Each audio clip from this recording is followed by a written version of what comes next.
A group of high school students. Elizabethan high school students started a project to research a string of unsolved murders. Their research led to the identification of the killer. Investigators now have an answer to a 34-year-old question. Once you start getting a few tips or a few leads or a few identifications, then the cold case isn't so cold anymore. There's a pretty good chance he's still alive. Everything that the students predicted through their profile turned out to be accurate. Redhead killer profile, male, Caucasian, 5'9" to 6'2", 180 to 270 pounds. Unstable home, absent father and a domineering mother. Right-handed, IQ above 100, most likely heterosexual. There is no profile of this killer except for the ones the students created. Just because some of these women no longer have people to speak for them does not mean that they deserve to not be spoken for. What if this guy's still alive? Like, what if he comes after us? I said, are you going to kill me? And he said, yes. This is Murder 101. Season 1, Episode 1, 1 in 200 million. I'm Jeff Shane, a television and podcast producer at KT Studios with Stephanie Lydecker, Courtney Armstrong, and Andrew Arno.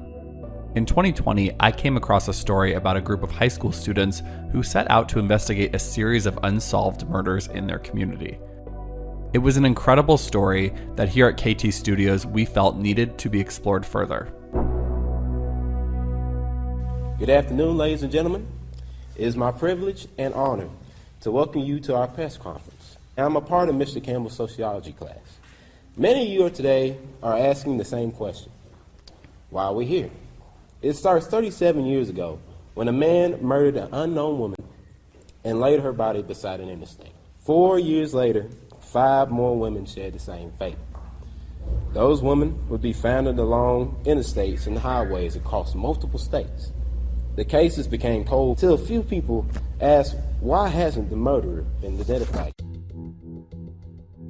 The older I get, the more I think about all the bad things that could happen, But young people never think about that. They're just like, yeah, let's do it, And I love that attitude about them, hey, let's find a serial killer. And they're like, yeah, let's do it. My name is Alex Campbell. I am 44 years old. I live in Hampton, Tennessee, but I work in Elizabethan, Tennessee, Elizabethan High School. I'm a teacher for going on 21 years. I do not like teaching. I love teaching. It is the greatest job in the world. I have been described by some as a very intense person, no matter what I'm doing. If you're going to give up hours of your life to do it, either I'm going to do it really hard and as good as I can, or if it's not that important, I just won't do it. I think teaching's important and I love it, so I give a lot of time to it. I also think eating is important and I love it and I give a lot of time to it, and I don't play around when I'm eating. It's serious. With a population of around 14,000 people, Elizabethton, Tennessee sits on the eastern side of the state, bordering North Carolina. The people who call Elizabethton home have nothing but good things to say about their mountain town. We're a small town. We're all kind of like family. Everybody knows each other. You kind of know where everything is and you can't really get lost. A lot of people, when I tell them I'm from Tennessee, they always say, I lived in Nashville or I've been to Memphis. But those places are very different. We're in kind of the mountainous region in the Northeast, and it's a little different than the rest of the state. Just your typical small town feel. It is very, very small. Our downtown looks like something out of a Hallmark movie. We are close to the Appalachian Trail. We have lots of beautiful lakes, lots of outdoor recreation. Hiking, camping. It's a wonderful place. You have a lot of great neighbors. There's a lot of community here. We have one city school they go to. I think it's like 900 something kids. There's a lot of community pride. The high school is a focal point for the community. Think kind of the throwback to Friday night football games and just that sense of school and community pride is great. Our football team has won 2 of the last 4 state titles and played in a third one in the last 4 years. Very safe, yes. Even in a beautiful place like this, there are lots of secrets locked up in these mountains. That murder of Cynthia Taylor really cast a shadow over a place like this. Cynthia Taylor was a 16-year-old girl who was from our county here. She went to a local high school. I think from what we understand, there was some rebelliousness, spend nights, weekends, days at a time with friends and probably bullied in school, as far as we can tell. I actually saw a report from the school counselor, and she had probably really kind of stopped going to school. So you have a young, vulnerable girl, redheaded, from East Tennessee, going through a tough time. She was stabbed. She was stabbed 4 times. Her body was found beside the road. You know, my whole life, people have talked about it. We have a lot of back roads, country roads here, and people get out and ride around. And when you drive down Roaring Creek where her body was found, people know the spot. They'll point over there and say, "Yeah, that's where they found her body." And it's a well-known story. Most homicides in our area are usually domestic or family. So for it to be more of the serial murder, that is like unheard of here. This is kind of wives' tale. My wife's grandmother or great aunt or something lived down below it, and she swore later in life that she heard screams from up behind her house, up towards that house where they think that Cynthia was murdered at. She swore she thought she heard screaming that night. I think that goes to show you that there's evil everywhere.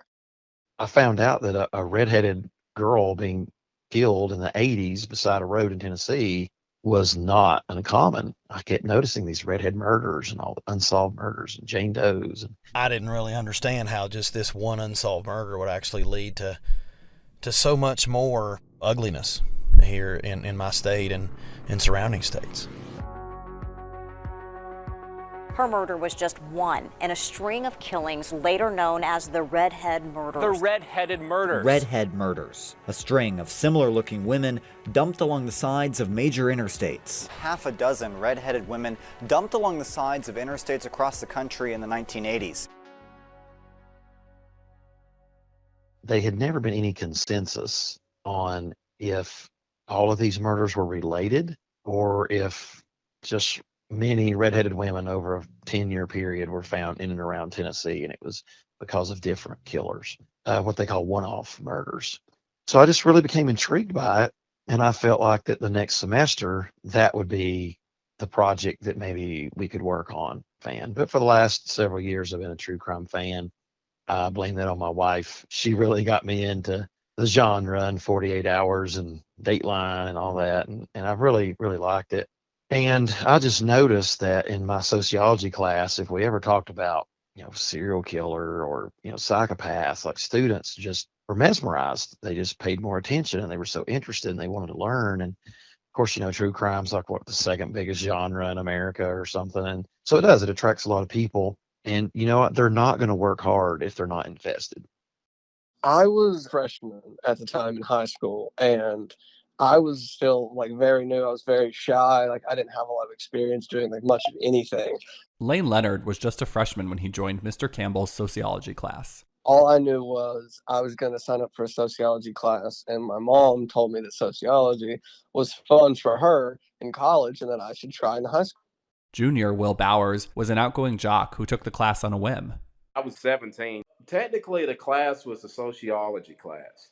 So we didn't even know exactly what we were going into.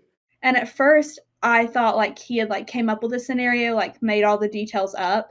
And I was like, oh, that's kind of cool, it'll be interesting. Kayla Vandevetter was a shy junior who had no idea what she was getting herself into. But that's not what we did. It wasn't just a class assignment. It wasn't just a grade. It was real life.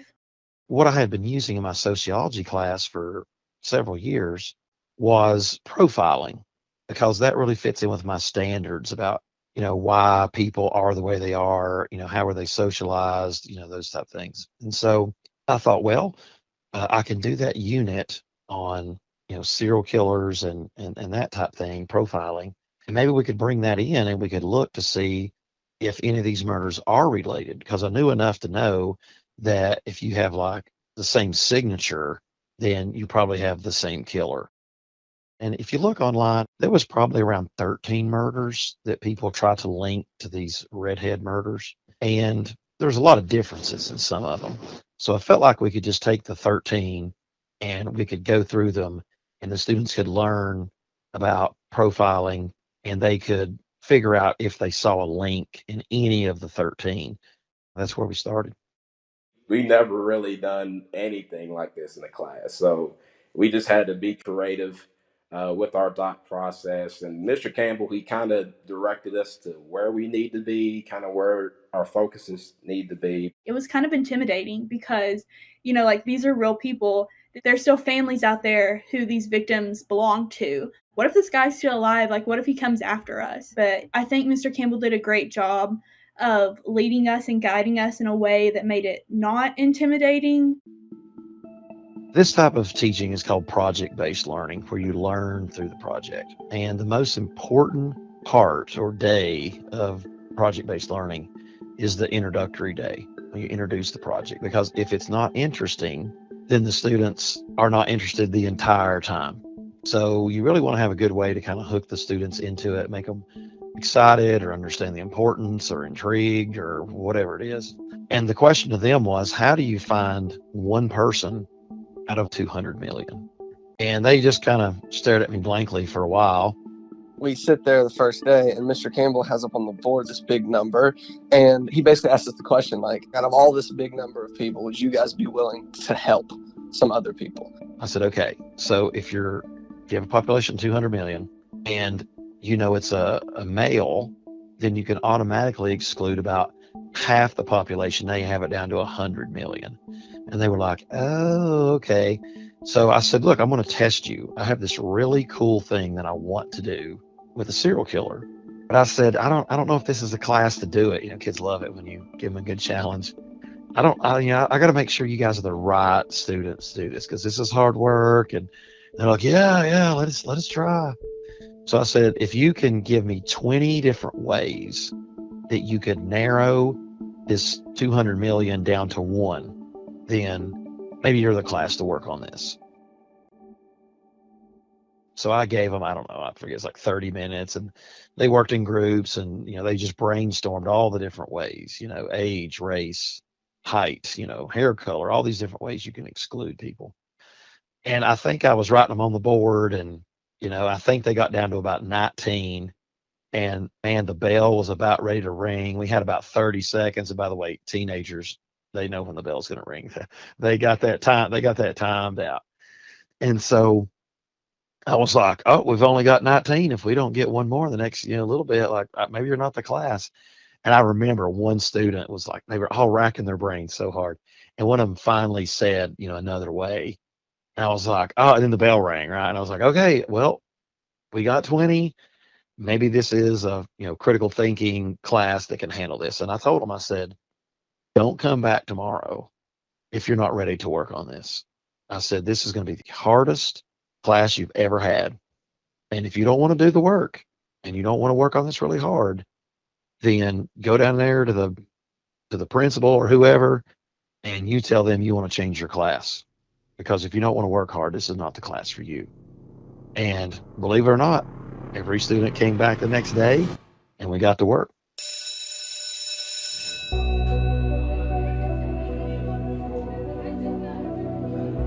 Let's stop here for a break. We'll be back in a moment. Murder 101. We really didn't know anything at first. You're talking about a case that happened, well, now it's over 40 years ago. It's basically a shot in the dark where we started from. So he gave us a sheet, we call it the Redhead Bible, and it had every victim, and first we had to decide whether all the victims were connected or not. We just picked out similarities and we kind of mapped out where they were, and we got in groups about the victims, and we decided who was going to be in charge of that victim and studying their case specifically. There was a lot of dead ends there in the beginning because this case doesn't have a lot of attention. And I know a lot of times we were like, Mr. Campbell's crazy. We're never, ever going to get to the bottom of this. I went and I found the information on all of the redhead murders that people considered part of that. And so they were supposed to read up on those. And then what we try to do is create like a target with like an inner circle and then a periphery as we went out. I said, hopefully what we're going to see is that there's some of these victims in the middle that seem like highly likely they're all related. And then you'll have some that are probably on the outside that you feel like, well, maybe there's some things. And then you'll probably have these others that are out here on the edge that you're like, well, I mean, they had red hair, but that they're probably not related. And so that was the goal. Just begin with the 13 and let's just read about them. And this was all just information online. It's all open source information. And, let's just look at those and let's figure out, do we even feel that there is a core group that are related? And then if you do, then we'll begin to pursue and we'll figure out how to tell if these victims that appear related were killed by one person. So what our students really focused on was, are all these murders connected, or are they looking at too many different murders? And so what our students found was that 6 of them are virtually identical. The Crittenden County Jane Doe, DeSoto County Jane Doe, Greene County Jane Doe, Cheatham County Jane Doe, Campbell County Jane Doe, the Knox County Jane Doe. And then they start asking me to tell them, well, how do you tell if all these women were killed by the same person? Like, how do you tell that just from a body laying beside the road? So then they actually start asking me to teach them, which is the greatest thing in the world. Many times the teacher, you're chasing them with the education, like, let's sit down, listen, please, I have it. But when they start saying to you, like, will you teach us how to do this? Then, that's when you've created the right kind of atmosphere and you're not going to have any trouble.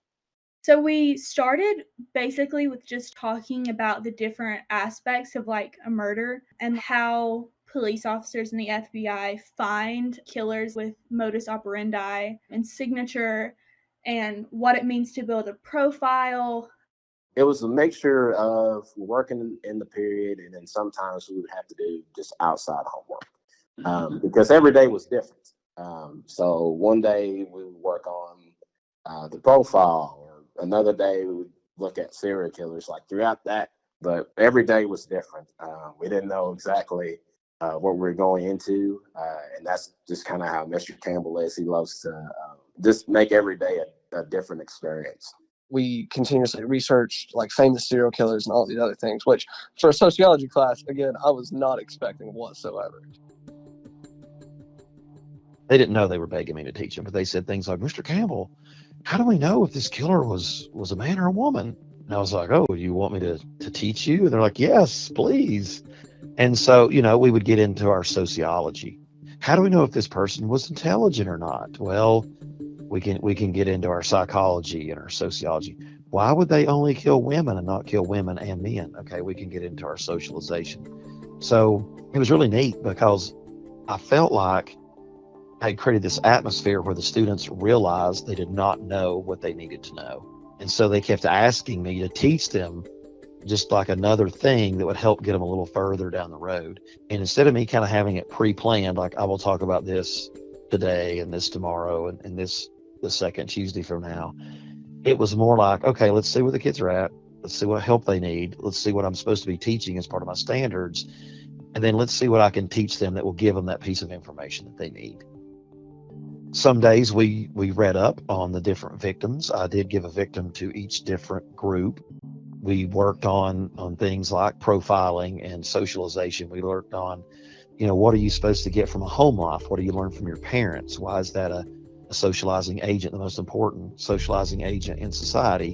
What happens if that goes wrong? What happens if you don't get what you're supposed to get from your parents or your family? And so each one of those things that we learned, I think, gave them just like a little piece of the puzzle that they were trying to put together to kind of bring this picture into focus. We're all teenagers, so we'd never really had the chance to work on a cold case. So I think everybody was really excited to get to do something that nobody else knows about, and we got to bring that to light. When you hear about serial killers on the news or on, media outlets, you think, oh, that can never possibly happen anywhere close to me.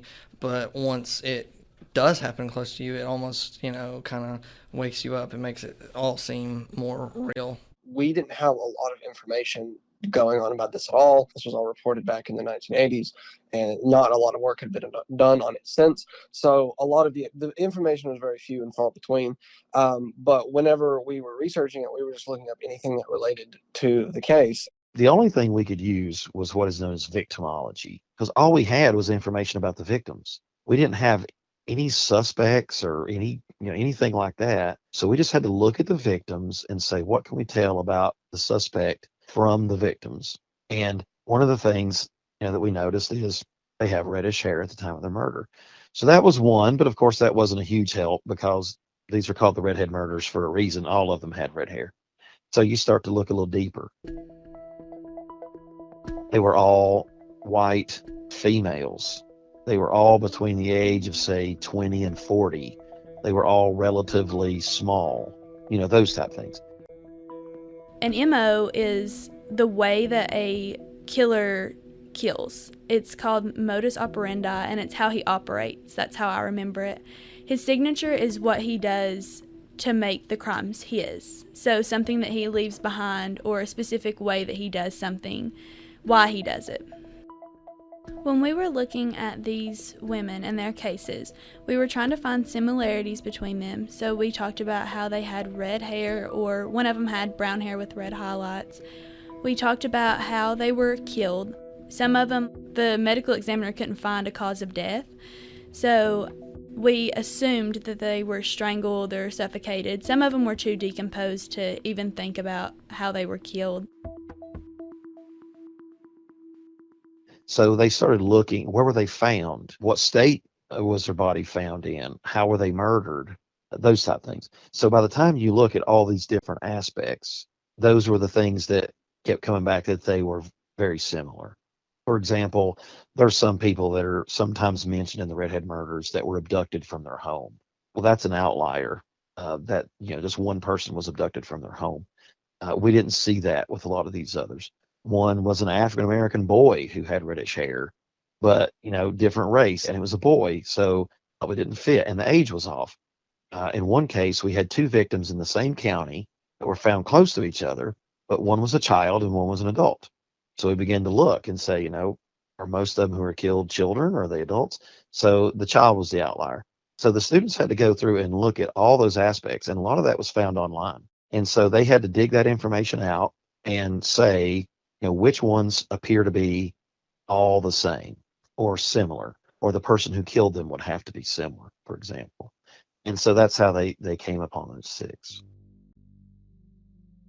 These women are somebody's sister, somebody's daughter, maybe even somebody's mother, and their kids or their family don't know where they're at. And I would hate to think that somebody around me could end up in that situation. So I felt very connected to the victims. Once the kids were invested, and it seemed like this was definitely the direction they were going, I was going to need somebody who was a real expert at how do you prove that victims are related to the same killer. And with that, I figured out that I probably needed to find a criminal profiler. I'm not a professional profiler. I'm a social studies teacher who had been teaching sociology for about 7 years at the time. And the only criminal profilers, behavioral analysts that I know, they work for the FBI. So I knew one FBI agent, and he was the father of a former student. And we kind of had a close relationship. I coached him and things, so I had his contact. So I called his dad, and I said, hey, would you know how I could get a hold of anybody who's a behavioral analyst in the FBI? And he said, you're not going to believe it, but I went to high school with the guy. We're really good friends. We both went to the FBI, and he's a behavioral analyst, and I can give you his number. So I called him, and I told him about my crazy project, and I told him what I needed. And he said, hey, yeah, I'd be glad to work with your students. I was an agent assigned to the Knoxville division. I just retired this past April after 32 years. Scott Barker is a retired special agent from the FBI. He has 32 years of service under his belt, and during his time on the force, he worked on numerous cases across the country. So one of my jobs with the FBI was I was what we called a field coordinator. What we did was we coordinated not only with FBI agents within our division, but also local officers, either local or state officers within our division who were seeking assistance when an unsolved homicide or, for example, a serial rapist or missing child. Of course, they've been known over the years as the profiler. So I agreed to come speak to the class. So, Alex and I had several conversations. He explained to me what he was trying to do, that they were actually going to try to solve these cases. I thought, wow, this is pretty interesting. I've never seen this happen.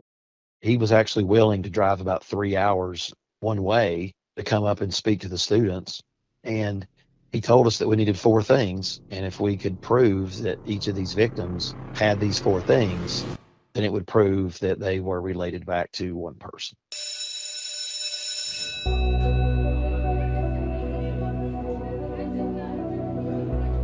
Let's stop here for another quick break.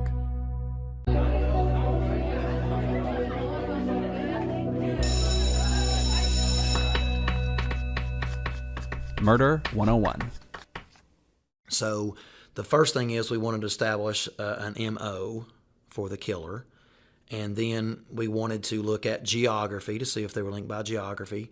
Then we wanted to look at time to make sure they were linked by time. And then we wanted to look at the victims themselves to see if they matched. If you can get those 4 things together, the profiler told us that it would be virtually impossible to have more than one person killing these people. They were just firing off questions. And so what I had to do is just go over the case with me, tell me what they were looking at, tell me the things that they had done so far. And then I just sat there and we kind of just brainstormed, and I gave them some ideas on where I thought they should go, how I thought they should proceed. And so, these bodies are being dumped along the interstate. So my first thought to the kids was, hey, if I was in your shoes and I was investigating this case as a detective, my first thought would be, because these bodies are being dumped on the side of an interstate, my gut feeling and the experience tells me it's a truck driver. And if you've got victims that have not been identified, or you haven't had anybody report anyone is missing, chances are that these victims are what I would call a high-risk victim.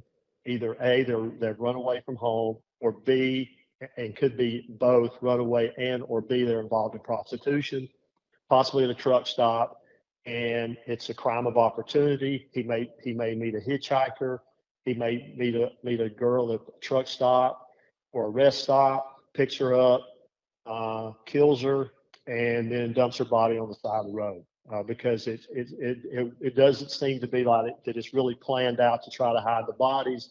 It just seems like it's just a crime of opportunity.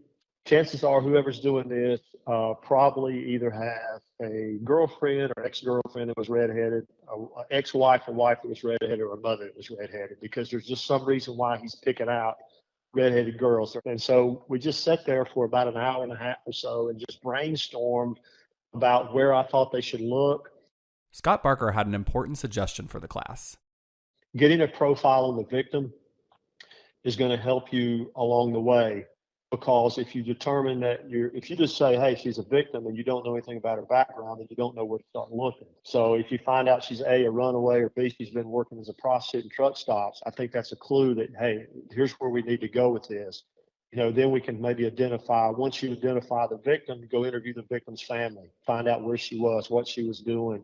Did she have a relationship with anybody? Was she seeing anyone? Was she dating anyone? Did she have problems with anyone? All these different questions that you can ask to find out, to build a profile of this victim, because that's very important. Building a profile on your victim, to me, is just as important as building a profile on the suspect. And so they started building these profiles of the victims. Scott Barker worked with the class on the profile. And then we just refined it a little bit to try to make it smaller and say, hey, one, you got to also look at the victim. And 2, my main thing was, frankly, believe it's a truck driver. But I would just say, hey, use your common sense. If you keep finding all these victims on the side of the road, give me some ideas who you could think would be doing. Of course, they would say, oh, it could have been a plumber. It could have been, of course, somebody would say, oh, it could have been a truck driver. And I went, ding, ding, ding. Thank you. There you go. There's your answer, right? Truck driver.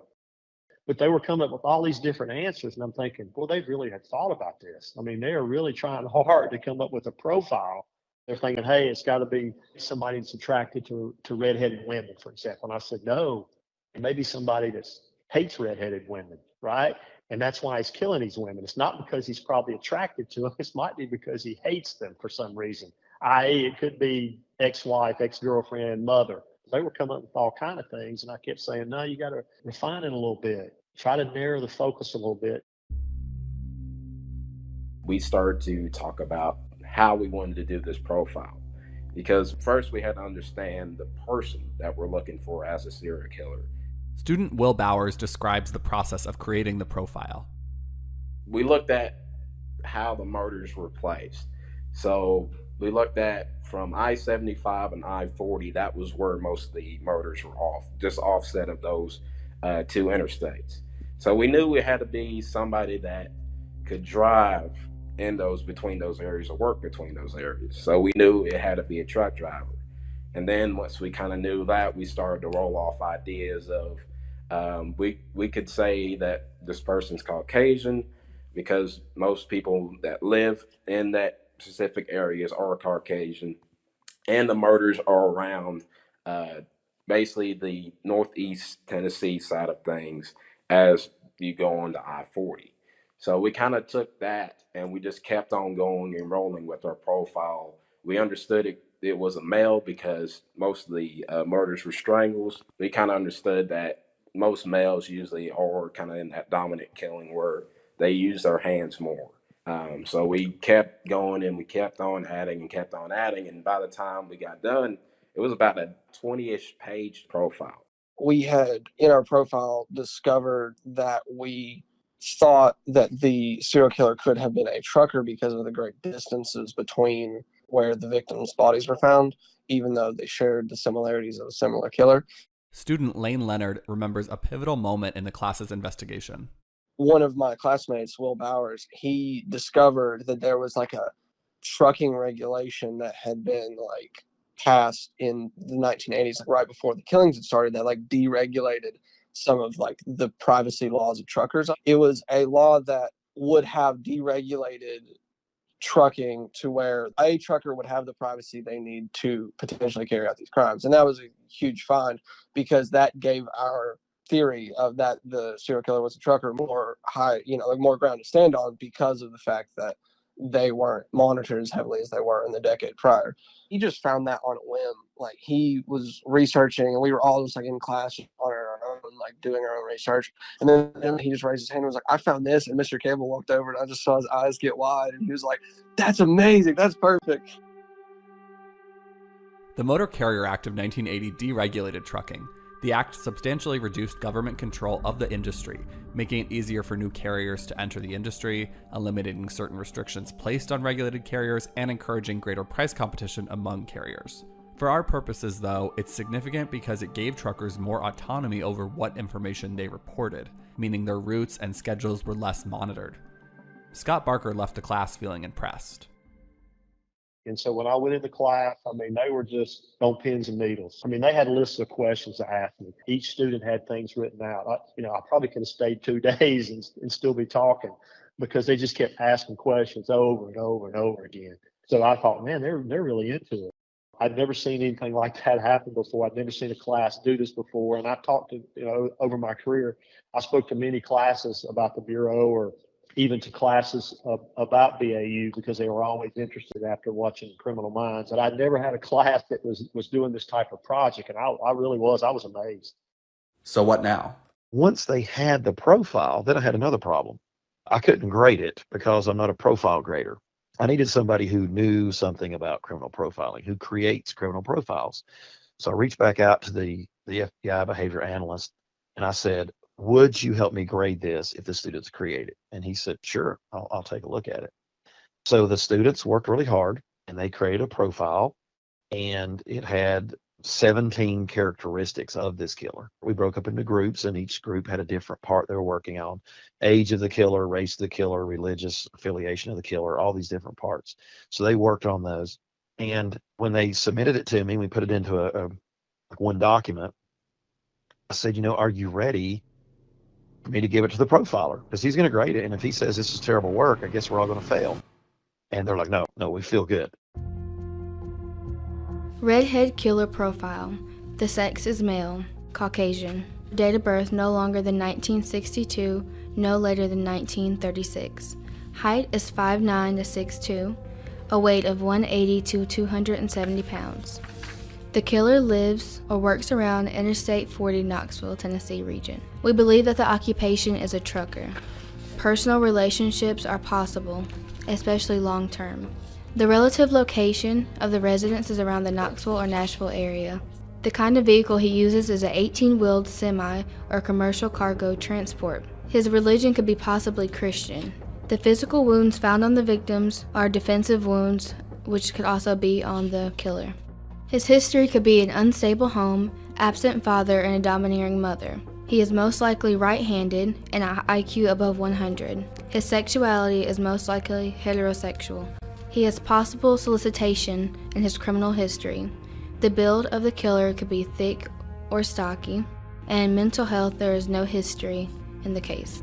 For rationale, the killer only preys on females, and serial killers almost always target the opposite sex. Nearly all serial killers begin their murders in their late teens and early to middle 20s, the age in which most mental disorders often manifest themselves. So there is no profile of this killer except for the ones the students created. It's a packet of information which shows how these 6 crimes are linked. So we sent it to him, and he got back to me in a couple days, and he said, man, I think the work is really good. And he said, I cannot, as a behavioral analyst, disagree with anything that your students said they felt was true. I said, well, that's great, but like, what grade am I supposed to give them? Is this an 80? Is it a 90? You know, and he said, I don't know what number it is, but he said, just give them an A. They deserve an A. So, hey, they all got an A on the profiling section. But now we had another problem, because whenever he comes back and says, well, yeah, you created a profile, but you know what? I feel that it's really good. So now you have this investigative tool that nobody else has. But every one of these are cold cases, and what good does a profile do if people aren't using it to try to help solve the crime? So the students felt like a couple of things needed to happen. Number one, we needed to bring these cases back up. I mean, let's be honest, police are many times overwhelmed with the amount of cases they have to work. And if there's no leads, then why would you waste all your time on that case when there's a newer case that has some leads and we could see some closure? So we understood the whole cold case phenomenon. We understand why the cases are cold. There's not a lot of data, information, evidence, whatever for them to work. So we felt that by naming this killer, a couple things would happen. Number one, it would separate the 6, which we felt were similar, from the greater number that we felt didn't really have anything to do with each other. And then it would also hopefully bring some attention, media attention, back to the case. So we had to come up with a sexy name, and the students went through this. They had some different ideas. We brainstormed. We invited the media down one day, some local media, and we kind of pitched some of the different ideas. We were kind of torn between 3 or 4, but it seemed that when the media heard the names, they were like, that one right there. And of course, it was the Bible Belt Strangler. More on that next time.